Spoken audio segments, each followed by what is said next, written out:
Welcome to Moments with Marianne. I'm so delighted we're spending this time here today.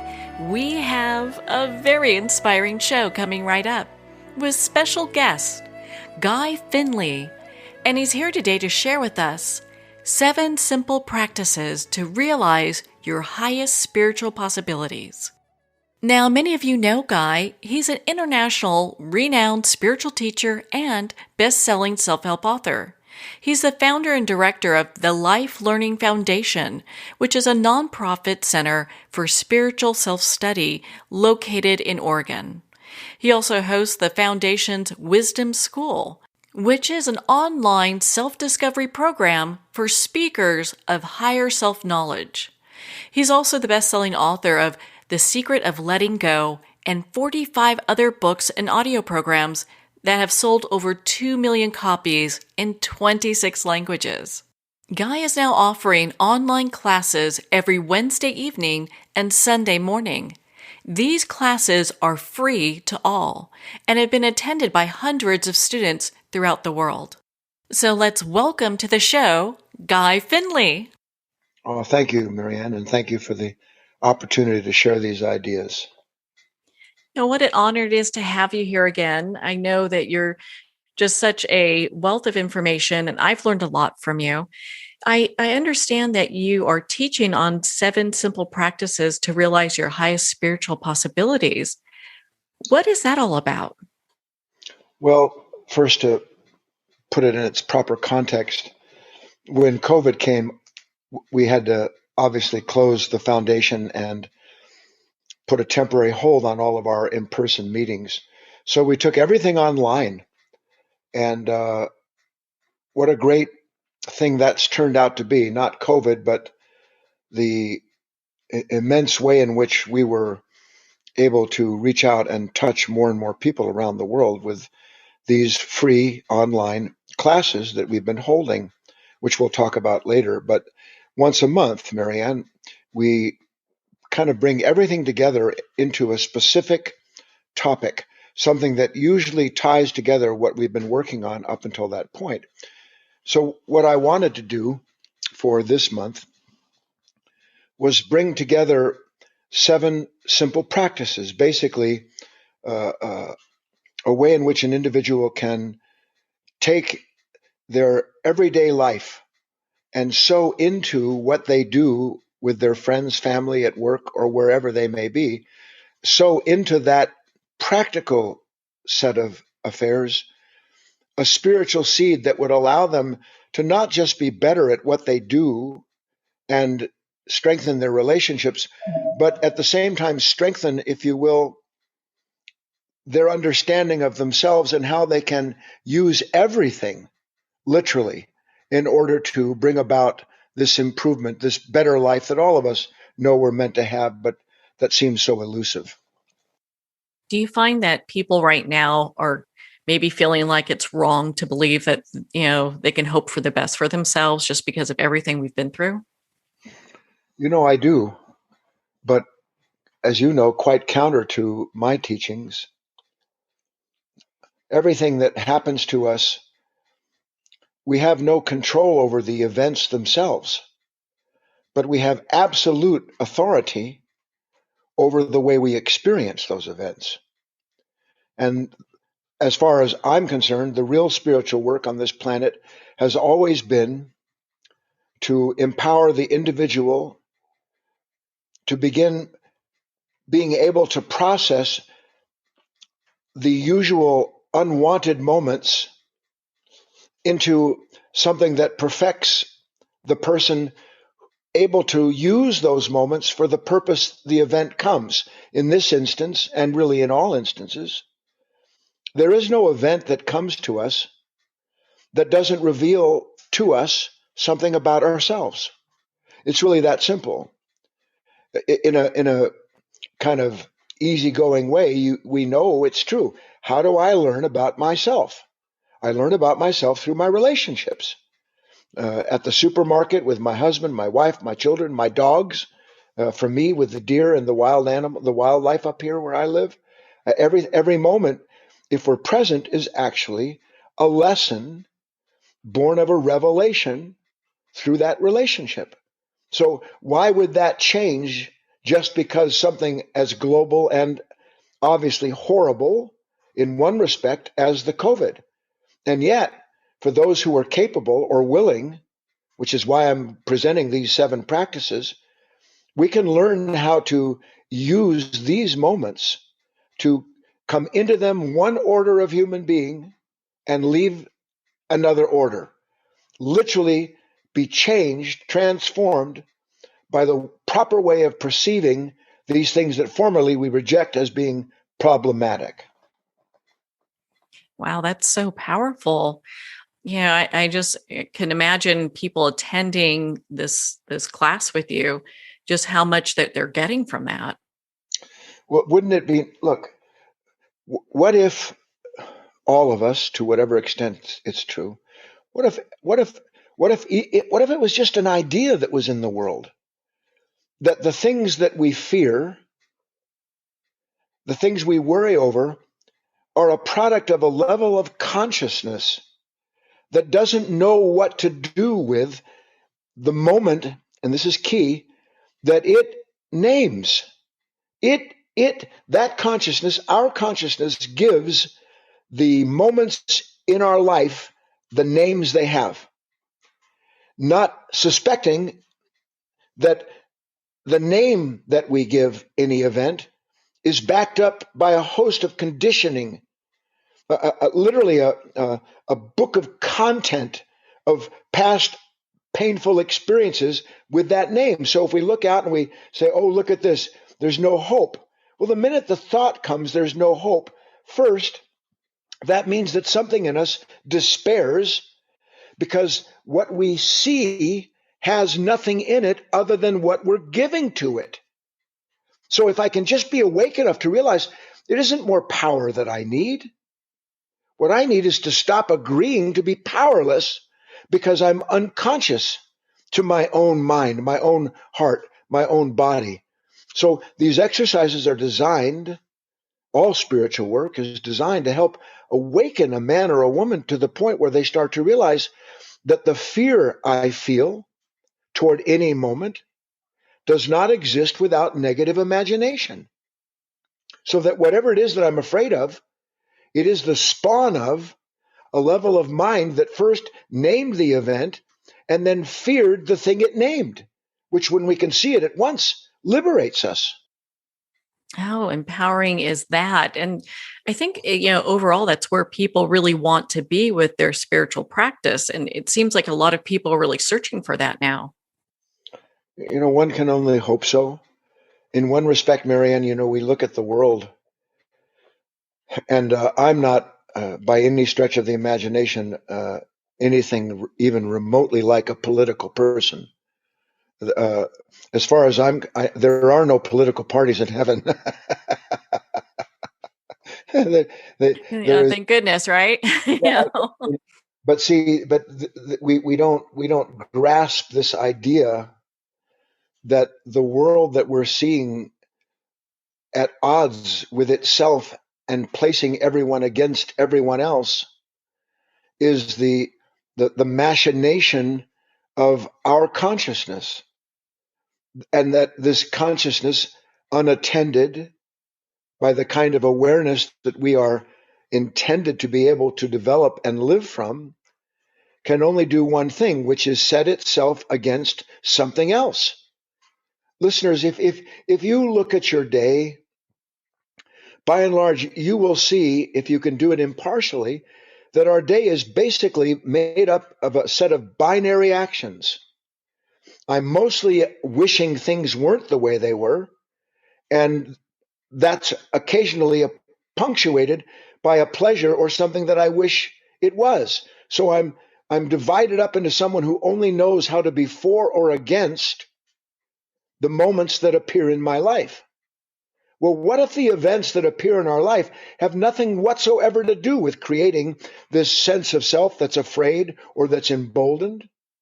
What if the events are intended to reveal to us something that transcends the whole idea of division and its conflict and its hatred and its violence? So that then, from a new standpoint, a new understanding, we'd be able to see our present actions, our own understanding as it unfolds the way it does, and recognize where it is that we can agree and where it is that we should have nothing whatsoever to do with anything that wants to do someone else in because they don't see life the way we do. That's such a big deal, and it's interesting. I feel like people right now are wanting to move beyond that, at some level. Um, and it has me thinking, you talk about being able to reach our highest possibility. How do Right. we do that?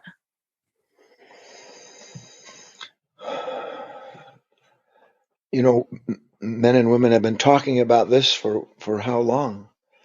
Since since whoever it was or however it took place was sown into this world, some kind of idea or energy that by its presence stirred an individual somewhere into realizing that he or she has one purpose on this planet, just like the birds and the squirrels and the deer I'm looking at out my window here. They all have their purpose, but they're not in conflict over their purpose. We don't understand our purpose, Marianne, because we're born into a world whose consciousness has already decided what it means to be an individual contributing to this world. And that idea is inseparable from receiving and winning the approval of the people around us as validated by powers and possessions. And when we live from a mind like that without knowing it, because as I said, that has its place in this world. I'm in a body, you're in a body. We have to give ourselves what we need to be able to have good food and be warm and have a place to live.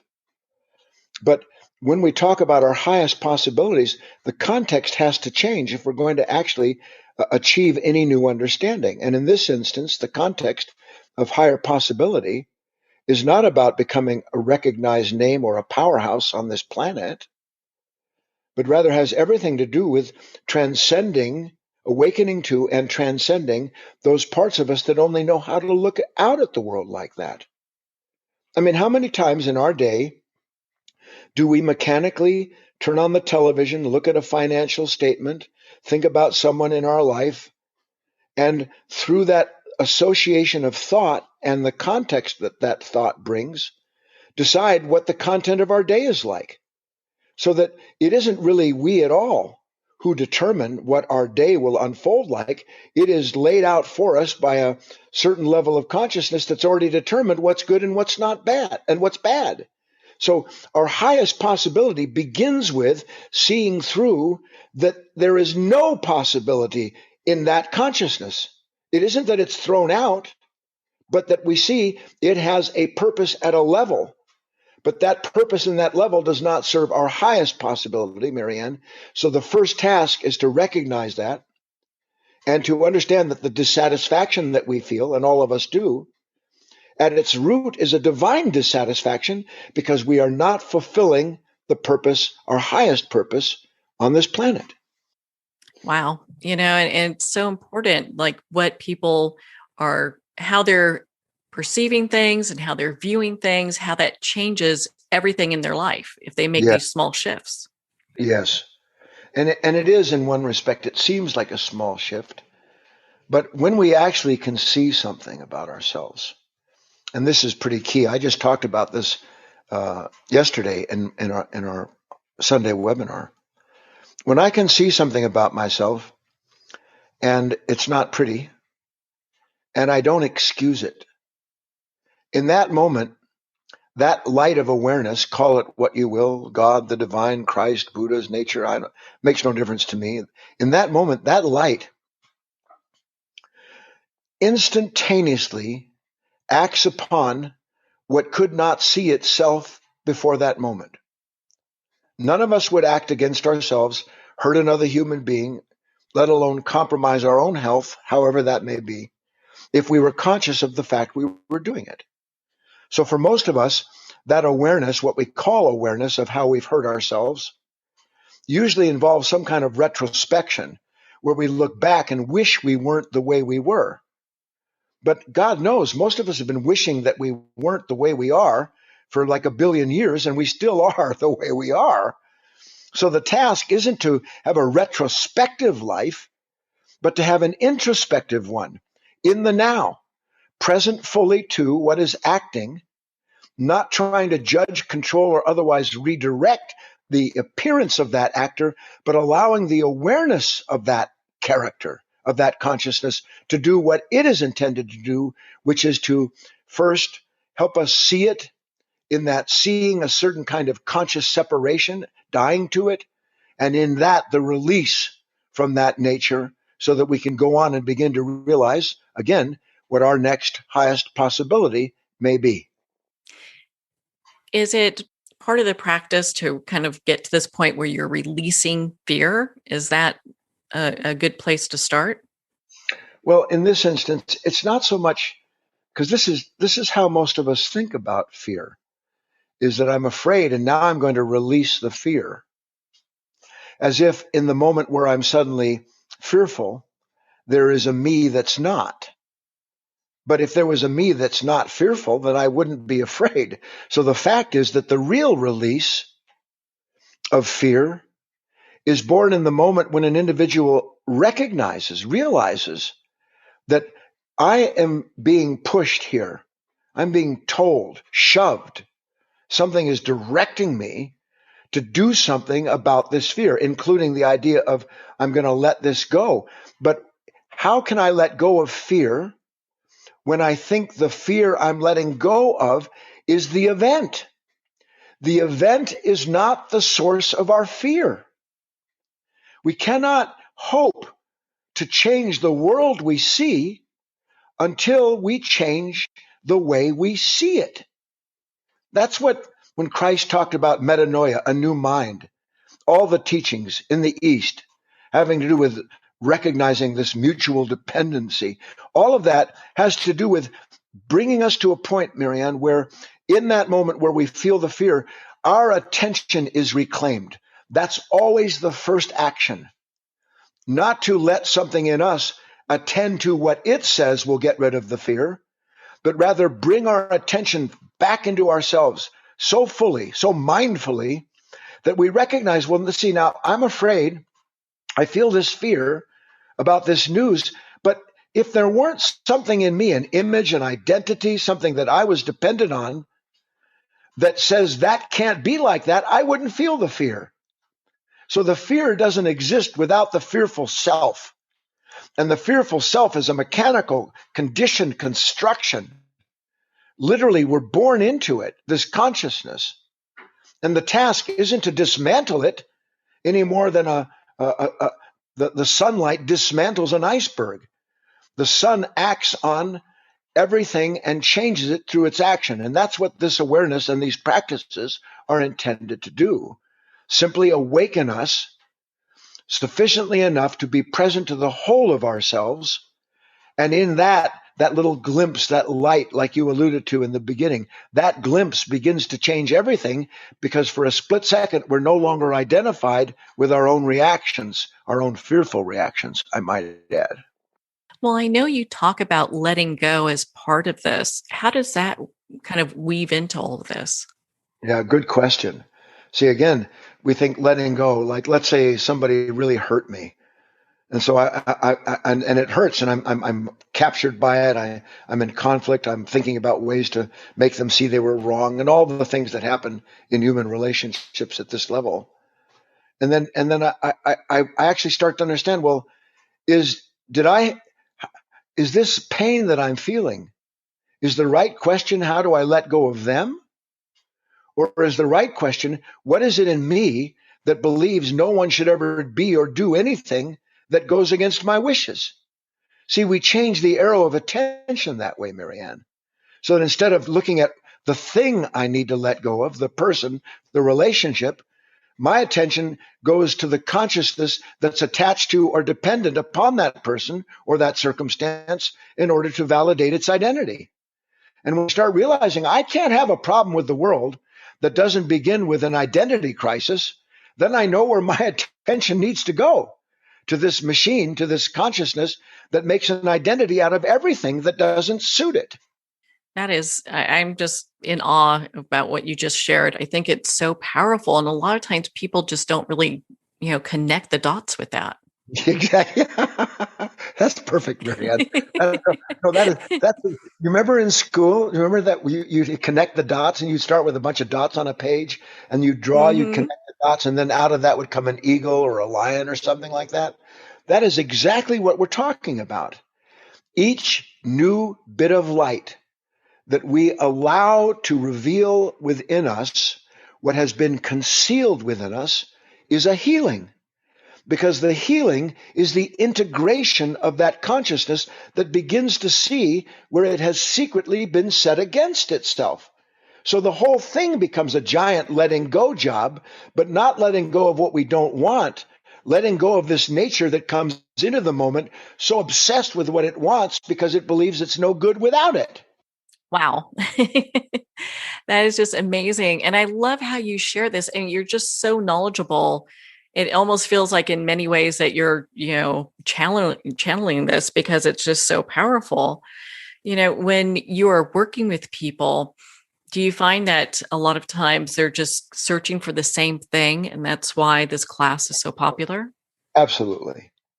The webinars, I think that, yes, there's a downside. God help all of us.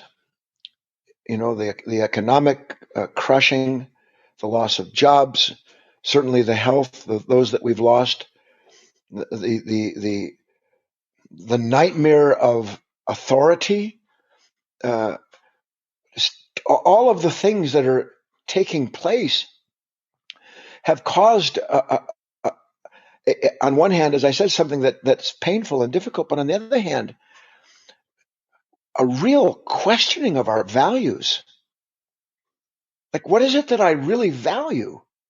Because when I'm angry at someone, for instance, got my fist up in the air, shaking it, left or right, full of fear because some event seems to steal from me what I've imagined would fulfill me, in those moments, instead of having everything outwardly oriented, this time has come where we are definitively unable to make changes in a world that seems spinning out of our control. But what if the real lesson here, Marianne, is that it was never in our control? We were just dreaming it was, and now we have a chance to awaken from what amounts to a dream that was weaving itself and eventually turning into, as all of these dreams do, a nightmare that now we're anxious to get awakened from. That's when real teachings become essential, vital to the world, because people are finally willing to at least question. Like St. Paul said, our hopes can't be in things seen. They have to be in things unseen.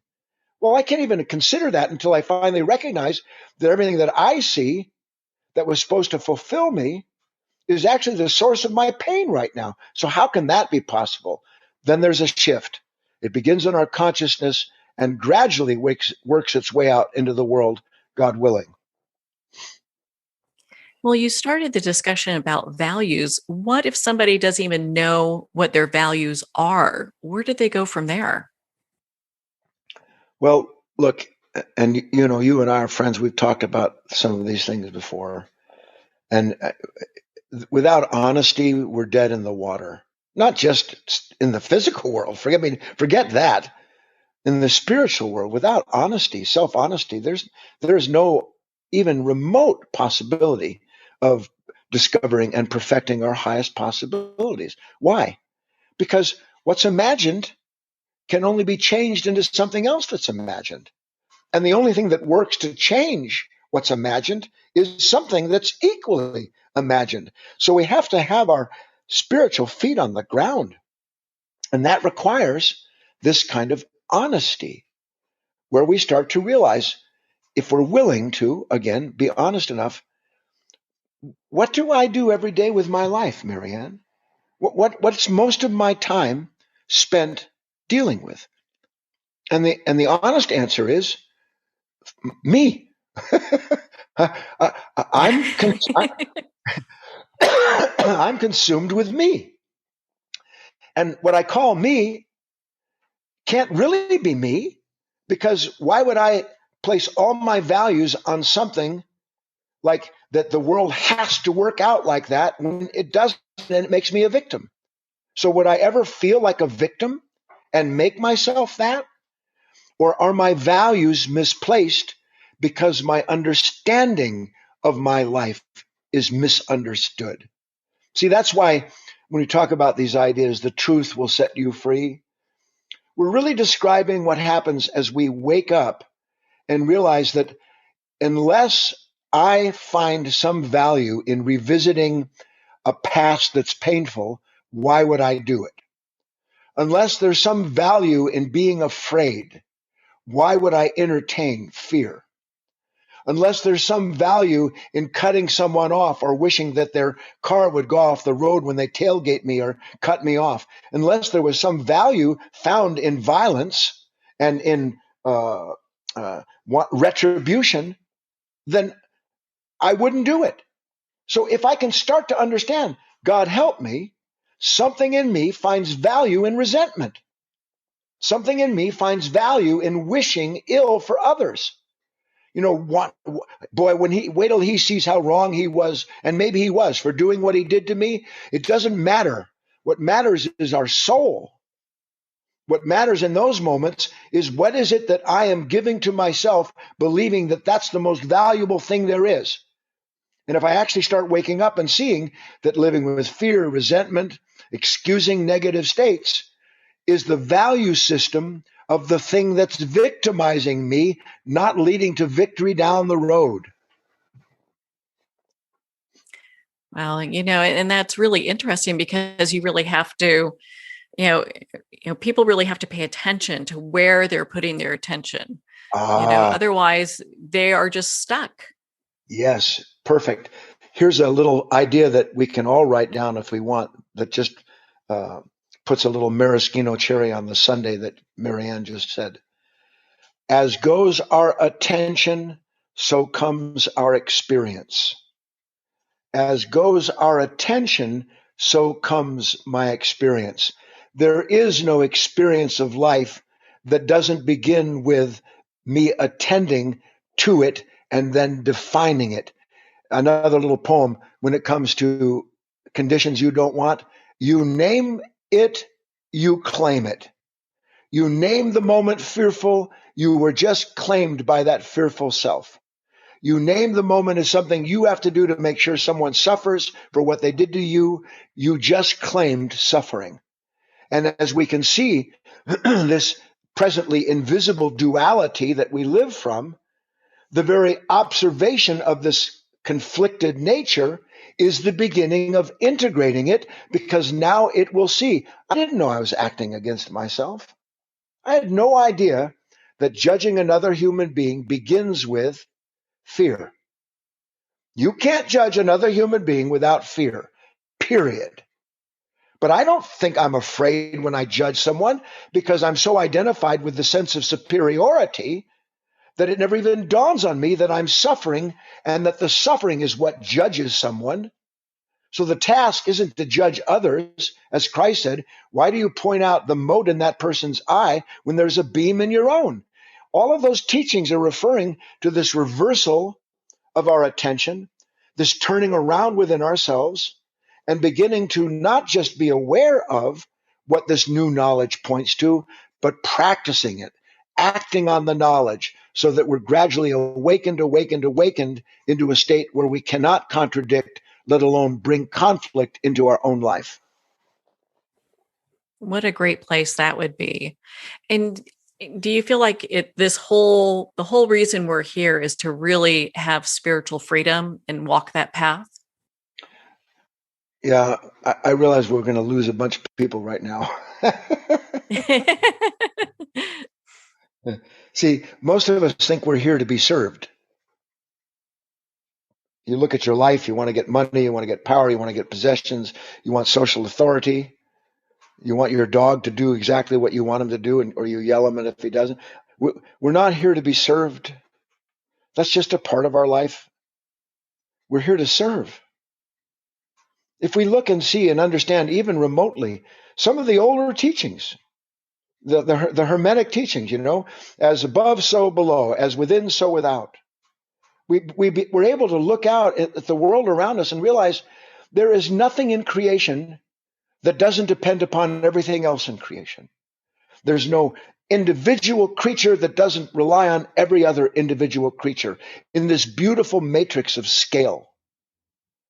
And our task is to understand that we're part of that matrix. We are part of that scale, not just physically on the planet, that's one role, but spiritually, we have a role. And the role is to be a bridge between that which cannot and will not act against itself, call it love if you will, that exists in order to unify and perfect whatever it touches. And within us is that which needs to be unified and perfected by the touch of something we can't give ourselves. So we have to stand between this world where these impressions of higher ideals, the beautiful feelings of understanding something for that split second, and be able to unite the light of that insight into the self that's blind, so that suddenly I see. And in each moment where suddenly I see, it includes realizing I was blind, but now I know I need to see more. And then a person enters the path, this upward spiral, because they're in the right place, fulfilling the true purpose of their life. I've heard that they've called the world like a hologram. And if we look at it from a spiritual aspect, if we're living in a hologram, then the only thing that really matters is the spiritual path. Well, I would say that that's so, whether it's a hologram or a hologram, whatever it may be, that our life speaks to us every day. Something never stops tapping us on the shoulder, but we only turn, the saying, when the student is ready, the teacher will appear. But what if the teacher is every single revelation that each moment represents? What if we stand in the middle of something that is ceaselessly being revealed for the purpose of introducing us to our relationship with an endless reality? Because if we can get that far, or even suspect it's true, then the moment can begin at least to be met with a wish to understand it in a new way. The moment that we don't want can be greeted not with fear or anxiety, but with a curiosity and a wonder to say, well, you know what? What is this moment trying to teach me about me? Not what is this moment threatening me with? Not what do I do about this threat? But what is it in me that looks at life that cannot be changed in the moment it unfolds as a threat? Because that's by and large how we see everyone and anything that doesn't confirm whatever that conditioned image is that we have of ourselves. That is, so true. And you see people that they have one situation after another that happens to them. But a Yeah, lot of times they're also very negative folks. They've got some negativity and they might not even realize it. no, they don't. And that's, that we're not, again, there are no fingers being pointed here. We're just asking ourselves, as best we're able to do it, how long can I continue to do what I hope will produce change when it's not producing change other than making me feel like it's hopeless or trying to find something new to hope in? What if I didn't have to hope in anything I could see because I was so busy being present that the fulfillment of my existence was given to me moment to moment instead of me having to go out and look for it and fight with people and places to produce it? It's a completely different mindset, Marianne. Yeah, it's really a whole paradigm shift for people. Yes. And I found that your workshop really offers people a way to view that so they can really acquire some really true self-knowledge. Mm. And thank you for that comment. And let me say this. Imagine what your life would be like if every time some flash of fear passed through your consciousness, you were able to turn that flash of fear into a light. a light that shows you the nature that had that fear run through it, and in that same revelation be released from the fear and given the strength you need to go do and enter into the thing that you most feared. Imagine that life and then understand that is what your life is meant to be. That's what these practices that I'm going to be going through this webinar on Sunday, that's what it is for. Oh my goodness. Well, I've signed up and I know people want to sign up as well. I mean, it's so powerful. Every time we spend time together, I learned so much. And I'm just so grateful that we're able to talk about this and really kind of get into dialogue about the workshop that's coming up. Where can people connect with you, Guy, and learn more about this and be part of your community? First and foremost, I always like talking with you, Marianne. I appreciate your openness, the ground you allow for this kind of exploration, and probably above all, your appreciation not of my ideas, but just your love of truth. These conversations are meaningless when you don't have that kind of relationship. So that's one. So here's what to do. If you're interested in what we're speaking about, on Sunday, this coming Sunday, I lose track of time, is the webinar, 7 Simple Practices to Realize Your Highest Spiritual Possibilities. Go to guyfinley.org/practices, GUYFINLEY.org/practices. And there's a sign-up page there. There is nothing to join. You do have to give your email address so that we can send you the notice when the webinar starts and all that business. If you like, I made a brand new 2-hour e-course dedicated to these 7 practices.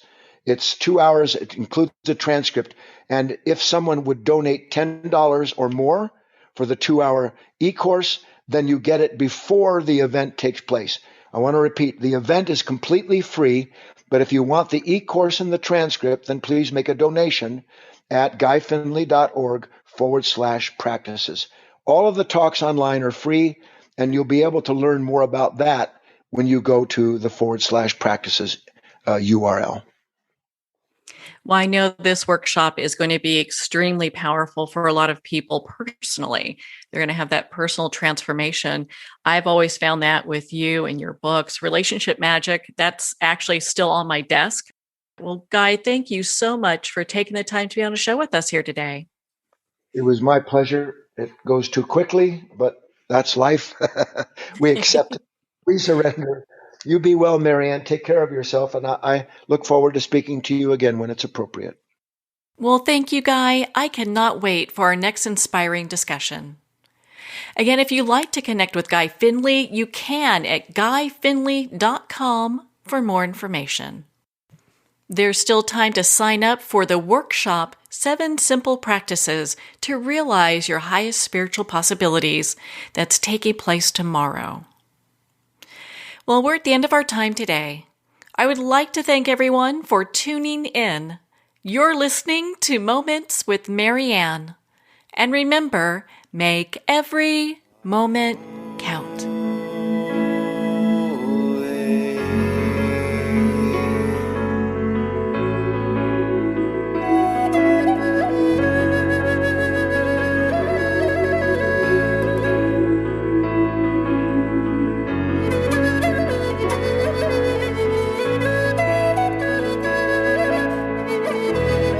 In a single moment, your life can change. Moments with Marianne is a transformative hour that covers an endless array of topics with the best of the best. Her guests are leaders in their fields, ranging from inspirational authors, top industry leaders, and business and spiritual entrepreneurs. Each guest is gifted and a true visionary, a recognized leader in her own work, and while teaching others to develop, refocus, and grow, Marianne will bring the best guest and sometimes a special surprise. Don't miss this. You never know just which moment will change your life forever. Moments with Marianne airs every Sunday, Monday, Thursday, and Friday at 8 p.m. Eastern and 5 p.m. Pacific Time. Make sure to tune in and visit momentswithmarianne.com for more information.